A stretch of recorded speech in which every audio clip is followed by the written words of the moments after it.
বাংলাদেশ ক্রিকেটে এক তরুণ মুখ, যাকে ঘিরে তৈরি হয়েছে দুই ধরনের মত। একদল বলেন তিনি ভবিষ্যতের অধিনায়ক, আর অন্য দল বলেন তিনি বোঝা হয়ে দাঁড়িয়েছেন দলের জন্য। আজ আমরা জানবো নাজমুল হোসেন শান্তর সাফল্য, তার ঘুরে দাঁড়ানোর লড়াই আর সেই সব বিতর্ক যা তাকে ঘিরে আছে ক্যারিয়ারের শুরু থেকেই। 1998 সালের 1 সেপ্টেম্বর রাজশাহীতে জন্মগ্রহণ করেন নাজমুল হোসেন শান্ত। ছোটবেলা থেকেই ক্রিকেটে ছিল তার ভীষণ আগ্রহ।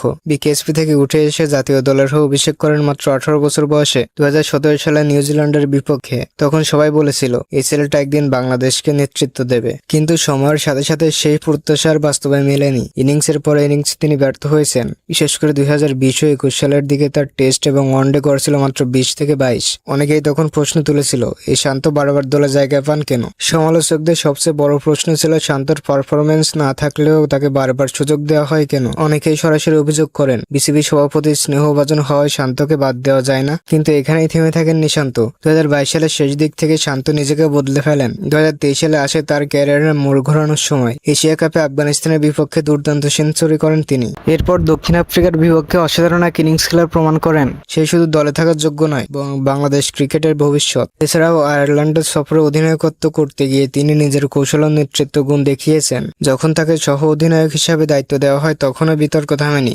সমালোচকরা বলেন ও কি সাকিব তামিমের মতো ক্যাপ্টেন্সি হ্যান্ডেল করতে পারবে। সমালোচনার মধ্যেও শান্ত বদলে গেছেন। এখন তিনি ব্যাটিংয়ে আগের তুলনায় অনেক বেশি স্থির, ম্যাচ বুঝে খেলে, স্ট্রাইক রোটেট করে, ইনিংস বিল্ড করতে জানেন। 2023 সালে তার ব্যাটিং গড় ছিল 45-এর কাছাকাছি। নাজমুল হোসেন শান্ত একজন লড়াকু ক্রিকেটার। হয়তো সে মিডিয়া ফ্রেন্ডলি নয়, হয়তো তার মধ্যে সেই গ্ল্যামার নেই, কিন্তু তার মধ্যে আছে শৃঙ্খলা, ধৈর্য আর নিজেকে বারবার প্রমাণ করার শক্তি। সে বিতর্কের ভেতর থেকে উঠে এসেছে। প্রশ্ন এখন একটাই, এই শান্ত কি একদিন হয়ে উঠতে পারবে বাংলাদেশ ক্রিকেটের পোস্টার বয়?